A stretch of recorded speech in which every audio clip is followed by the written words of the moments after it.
However, the temperature doesn't know what it's doing. So obviously this morning I woke up, it was 6 degrees now. For some reason it's 18 degrees in the car and I'm wearing a big jumper, so that's not doing too well.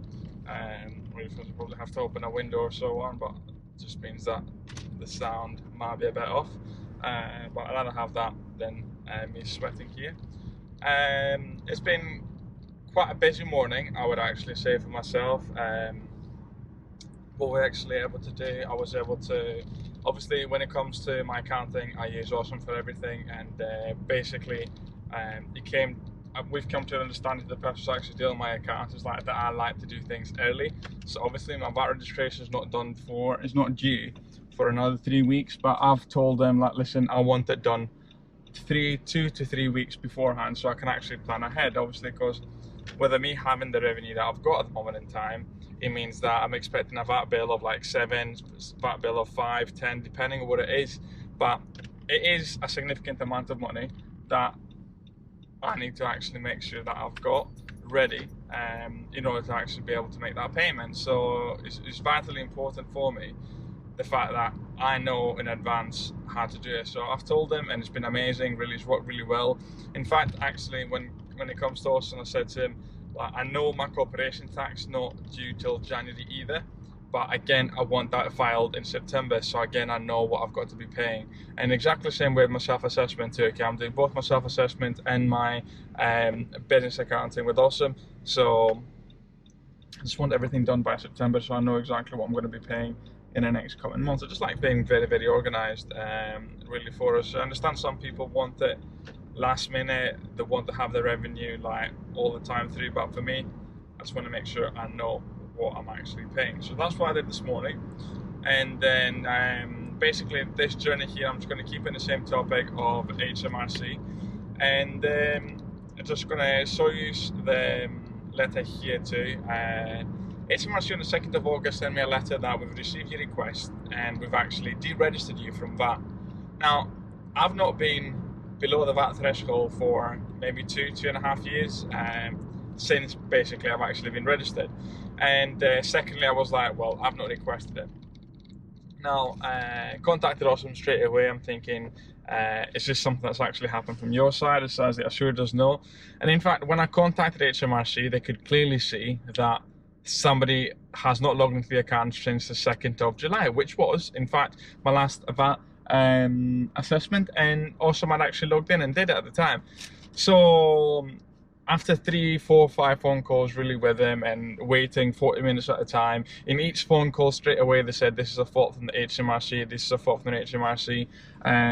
Basically what happened is someone in the Hmrc actually processed a case using my VAT number, and they could actually see in the notes how the VAT number that was used was different than mine.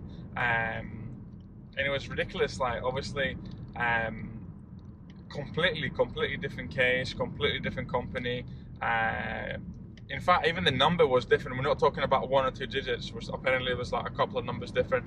Obviously, with it being Hmrc and all that GDPR, there's no way they could actually tell me what company was actually processed on it. But it was actually an Hmrc agent that did the mistake, and then that took ages to get sorted.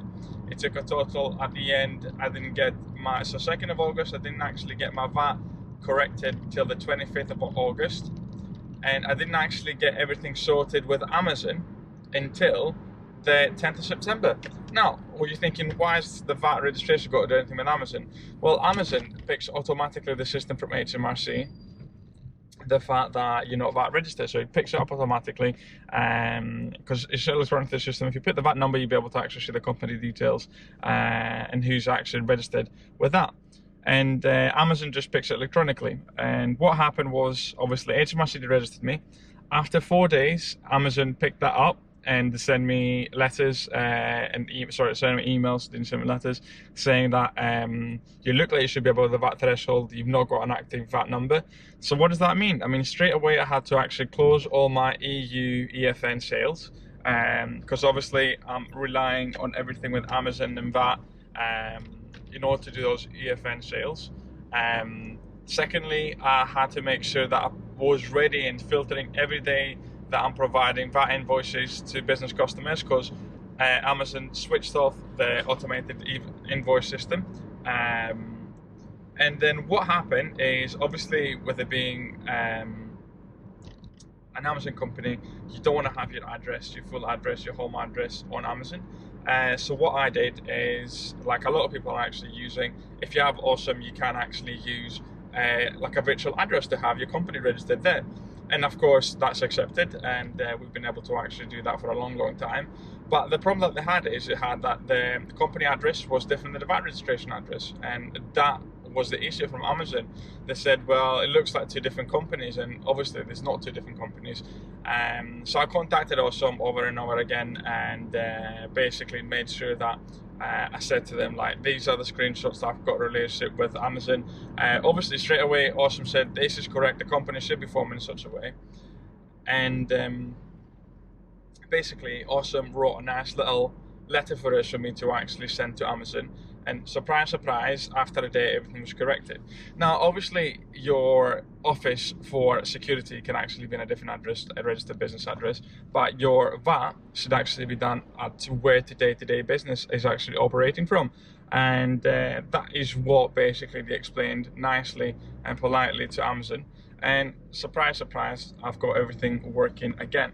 But it meant that I'm getting quite a decent revenue, and honestly I'm getting about 1,000, 2,000 revenue from EU sales that was actually gone. The good thing is that the stuff that's selling in Europe is actually different than the stuff that's selling in the UK, and this just means that stuff that just increased storage fees. It was horrendous, and honestly, like, trying to, when you know you are correct, and when it's literally a case of somebody just switching it back on, to take so long with Hmrc, it just, I think it's horrendous. And obviously for anyone that is doing a business and has contacted Hmrc, what, it takes 40, 50, 60 minutes. Even Awesome actually contacted Hmrc from their side, and again it was 50, 60 minutes. But I mean, I'm forever thankful I was actually able to seek their advice and able to sort it out. But what a weird August, literally getting a letter first thing in the morning and saying, like, you've been registered from VAT. Now for me, I didn't actually know, but apparently it's super easy to register from VAT. Literally, you just go online, you click it, and the agents I was actually speaking to, and funny enough, that I rang 5 times, I got 2 agents each time, so they knew my case completely. They said how it doesn't actually say, are you sure you want to do that? You literally click that and just automatically you're registered. So I said to her, do you not need any proof to register? There's no proof to register. What you need proof is if you need to register back on. So yeah, I mean, I don't say at any point that my company will need to register from that. I'm just like, what a weird month August was with that, guys. Proper weird month with that. Because yeah, obviously, as I said, the stuff that I'm selling in EU is completely different than stuff I'm selling in the UK. It just happens to be that the people stationed in the EU is different than the stuff in the UK. So at the moment in time, I've stopped picking up those stuff for a while because I didn't know if I was going to sell it. But I'm happy it's all been sorted now.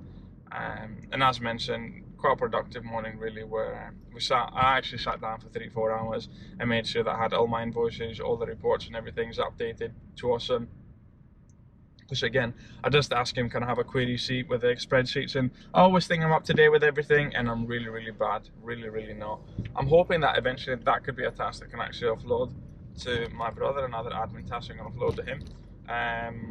But at the moment in time, I'm the one doing it, and I'm just happy it's done completely, really pleased with that. And therefore I had obviously a few more things to do today. Really today I wanted to do a few videos for both my main channel, both the Lego channel too, and I've got a bit more admin. I think I'm going to finish off the Chinese reorder again, just make sure that I'm getting the quantities. I'm just back and forward, like even though I've ordered from the guy 3-4 times, I'm asking, well, is there any thresholds for a bigger volume? So I'm talking about another 5-6k order that I'm going to be doing with him.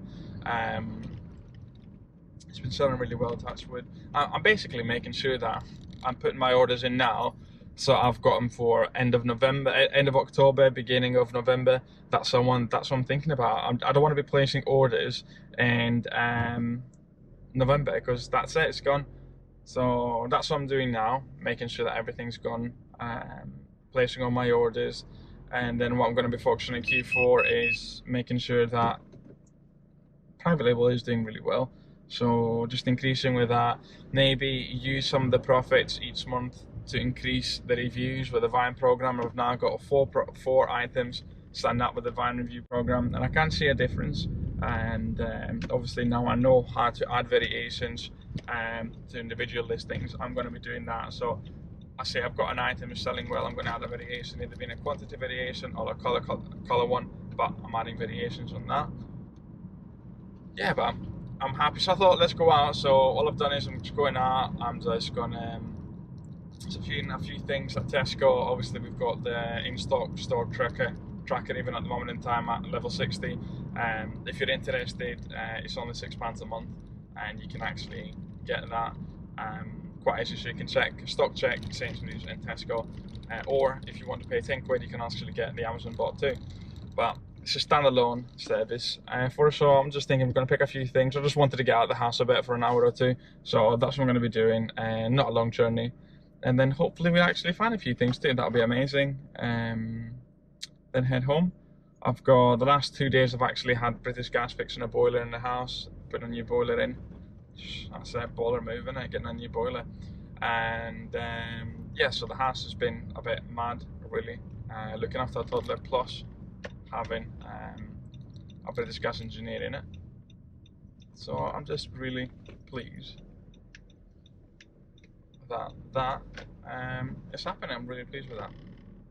So yeah guys, I'm just going to stop this video. I'm just popping into Tesco, and yeah, thanks so much for watching. And as always, I was going to say keep thrifting, but we're not like a thrifting now, really. Just keep at it guys, just keep at it. One day I will actually find an outro.